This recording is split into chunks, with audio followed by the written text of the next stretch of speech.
this opportunity to be with you this morning.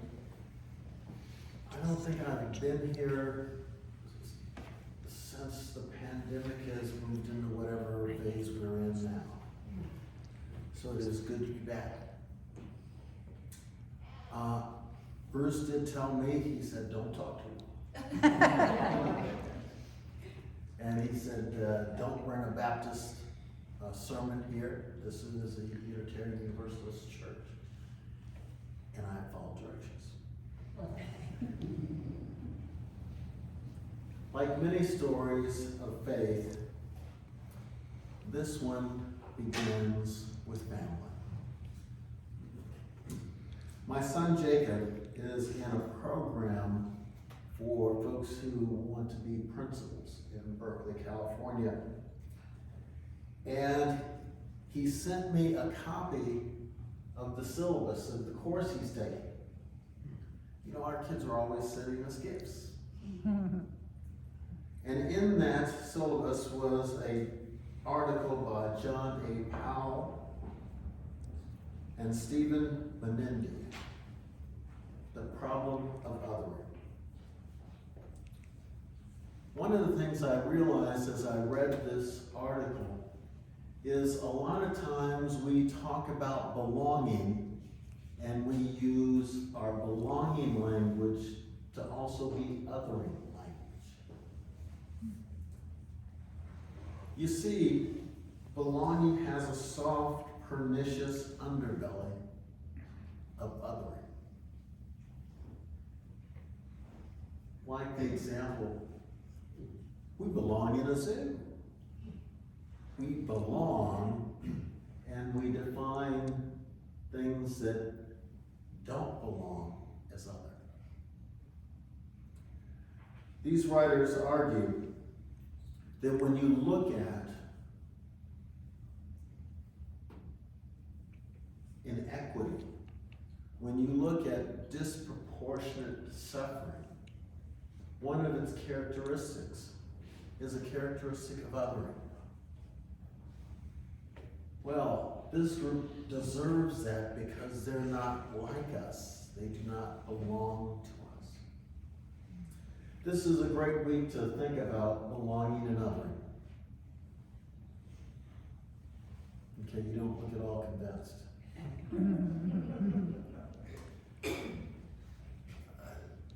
Did something happen Tuesday of this week? Last week. Election. Oh, that's what that was. That's what that was. An exercise in belonging and othering. Now the good news is we're not going to do this again for a while, so we won't have to see so many ads. Well, as Unitarian Universalists, y'all don't watch anything other than PBS. You haven't had to watch the sort of ads that the rest of us have to talk about how this candidate belongs to us and that candidate is totally other, and if you vote for that person, they will bring more other people. Belonging and othering. It would be so nice if belonging was all just about all of us belonging. But sometimes when we think we are in the midst of our belonging conversation, we're also in the midst of an othering conversation. Othering includes unconscious bias. It is the institutionalization and structural features of othering to explain group-based inequities. Ironically, the Psalms began because folks understood themselves as being othered and they wanted to come up with language of belonging. But one of the funny things about literature and music is sometimes they can be used by people who have very different intentions. And so it may grow up in a sense of belonging, of folks who were perceived as other, and then be turned into an instrument against those very persons. Luckily, you're not in a Truett Bible class, so I'm not going to walk through bunches of texts. I'm going to mention them, and I'm only going to give them two sentences. Okay? Psalm 1, happy are those. And then how do they define the happy, the belonging? Well, they're the people who don't associate with the wicked. They don't hang out with scoffers. And they're so-so with other categories. Notice Psalm 1 begins, happy are. Happy are sounds very belonging, doesn't it? But then it has that, who don't. And the don't is a list of people you shouldn't hang around with. In your family, were you ever told that there were people you shouldn't hang around with? Yeah.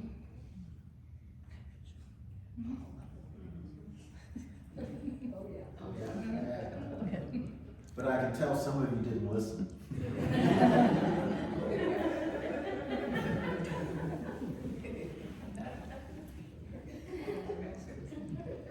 Really, the point I want to make, and I do this because some of you may fall asleep before I finish. And in case you do, I want to make sure you get the point before. The challenge before us today is to allow our resistance of othering to be the badge of our belonging. You know, we could look at the royal Psalms, and the royal Psalms, well, we didn't expect much of the royal Psalms, did we?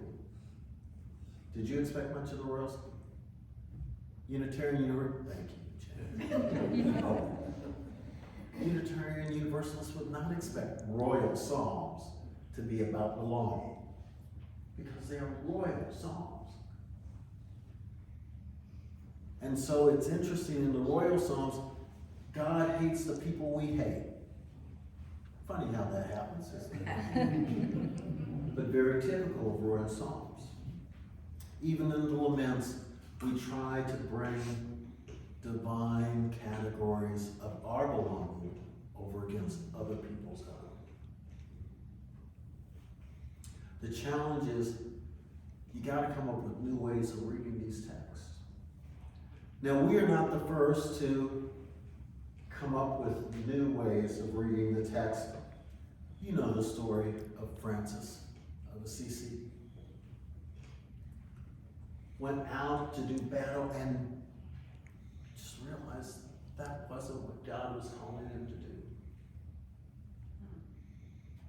Who perceived that God was in every created thing in the world.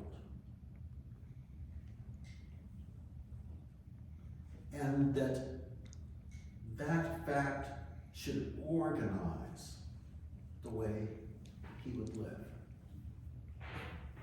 He was one of those persons who so resisted othering that it began to be a badge of belonging. He founded the Franciscans, who, as part of their life together, value everything they encounter, from the leaf to the cat to the bird to other persons. Now you read Psalm 1 in a very different way, because it's not us and them. It is all of us together. But we don't need to stop with Francis. You have Benedict and the Benedictines, who were instrumental in the hospital movement. Because there was a time when if you were sick, the community's solution was just to get you out of range, so we wouldn't have to pay attention to him. And the Benedictines said, we need to have hospitals so when people are sick, they have a place to go. That community reached out to people who had been othered by their illness. Quite frankly, even today we see an othering that happens in illness. Whether we're talking different abilities or whether we're talking mental illness, whether we're talking communication. But the Benedictine said, no. We know that we are one common community. We could also look at the Beguines, a group of women who pooled their wealth together to give to those who were economically on the fringe. Now, of course, you're going to say, now how does this connect to our tradition? This is where you nod, yes.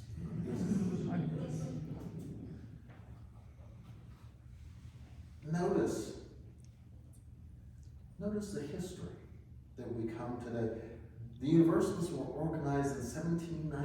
1793. You know, that was before the internet. Man, that was a long time ago. That was before television. A long time ago. 1793. Unitarians were organized in 1825. And these groups of nonconformists grew out of New England Puritanism. Well, aren't we glad they grew out of that? New England Puritanism was nothing to they grew out of that. And they joined forces in 1961. It was the 60s. And they grew together. But let's just rehearse when we think about belonging and othering. Let's rehearse some of the principles of the Unitarian Universalist movement. The inherent worth of every person. So the process of othering is inherently contrary to that first principle. Justice and equity and compassion.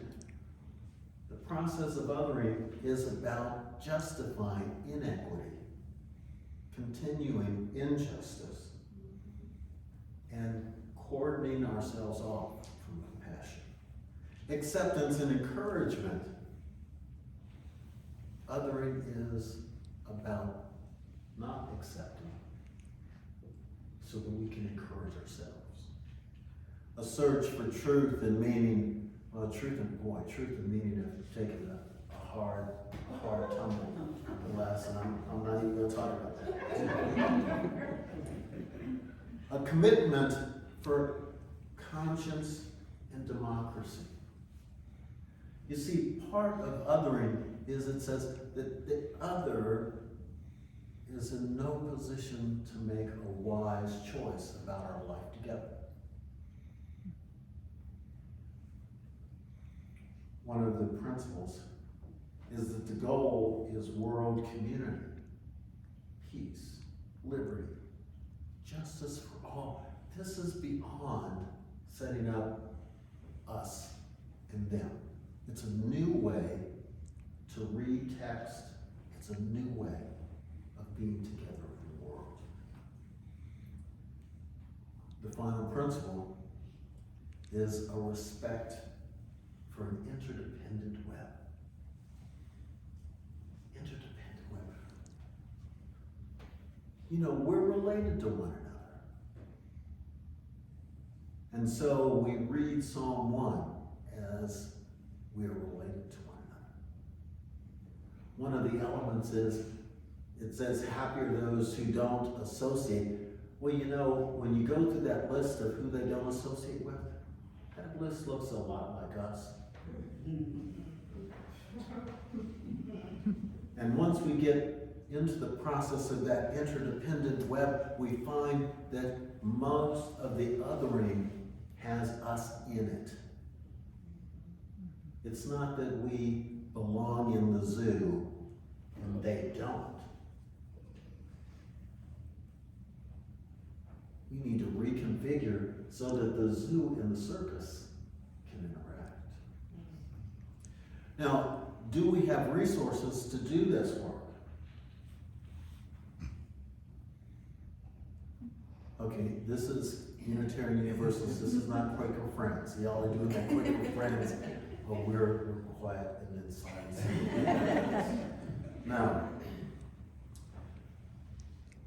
because the 6 sources are direct experience. My guess is you have experienced belonging. But as I look at you, I know many of you have also experienced othering. And so you use that as a resource of how you read text, how you act in the world. You also have the words and deeds of prophetic people. Notice the language, prophetic people. See, not everybody's prophetic. When you watch some of those commercials in the last month or so, some of those people aren't prophetic. You see, othering isn't very prophetic stuff. Your sources of world religions. This is broader. And so some of your categories of belonging and other get broken because you're now in conversation with religious communities that you weren't before.